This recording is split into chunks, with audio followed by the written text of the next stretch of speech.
Hello and welcome to another Sinister Sunday. Today we're going to 455A Sackett Street, Brooklyn, New York, to see what's going on there. Why can't they sell this property? From the outside, 455A Sackett seems like any ordinary Brooklyn brownstone, unassuming and uninviting. You wouldn't look twice at the building if you were to pass by.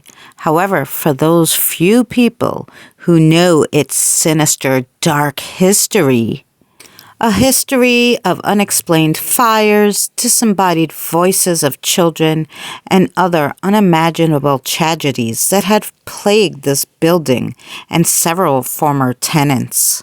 We're going to hear from one of those former tenants. Jane and her family moved into the brownstone in April of 1998, unaware of its dark history. Jane's story starts, I was 14 years old, and on April 1st, 1998, we moved into 455A Sackett Street. And from the moment we moved in, something wasn't right. It was an incredibly dark apartment. We should have been thrilled because there was 3 floors, including a basement. It was nice if you could ignore the feeling of someone standing just behind you or staring at you wherever you went. Within 2 weeks of moving into the apartment, I was assaulted in my bedroom by a man from the neighborhood. Our neighbor, an elderly woman who lived right next door for most of her life, informed us that no one has occupied that apartment for more than a year at a time, since as long as she could remember. She also said that terrible tragedies befell all of said people within a few weeks of moving in, continuing through to the day they moved out. We all had eerie feelings, but couldn't notice anything too weird. We did try to get a phone installed. However, after the phone company came 4 times to fix the wires, they still could get nothing, not even static. Other neighbors started confiding in us. Strange things have always gone on in my building.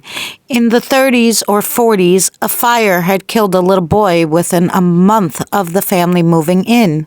In the 60s, a couple were whacked by the mob because of some insidious affair.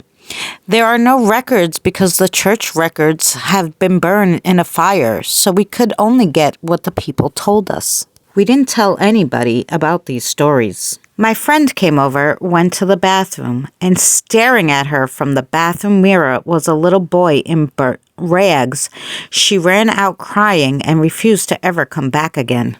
Another friend of mine who slept over swears that she awoke in the middle of the night and that she saw a woman walk into my room through the door.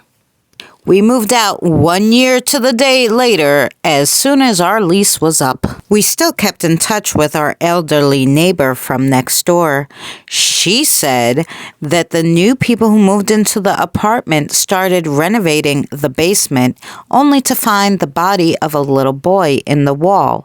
They left suddenly one night not too long after, never returned. Right after that, another couple moved in and left as inexplicably as the last, and so on and so forth till this day. My mom's a nurse, and a woman walked into her office and put her address as 455A Sackett Street. My mother asked did she still live there, and she said no, I only lived there for a few months. I left because my mother had died along with various other tragedies within the first week of us moving in. Jane and her family have resumed normal lives since they had moved out of the brownstone. Years later, Jane would post her story on an online forum, only to have other former tenants reply with their own harrowing experiences. One of them said, in 2003, he lived in the house for 3 years. It was the creepiest place ever. Outside, there was an entrance under the porch. It was for a little storage room. There was under there a kneeler altar, and it had things like a pair of little girls' roller skates with caked on blood and a small boy's clothing. It was so creepy. We called it the goat hole. The people that moved in after us, They actually bought the place, completely gutted it, and renovated it. I could only imagine what they found in there. Till this day, the brownstone is still on the market. The list of former tenants keep growing, with most of them not staying for too long. Whether you believe Jane's story or not, one thing's for certain, I wouldn't want to live there. You guys, let me know what you think of this place down in the comments. Would you buy it and live there? Thank you so much for joining us on another Sinister Sunday, and we'll see you next week.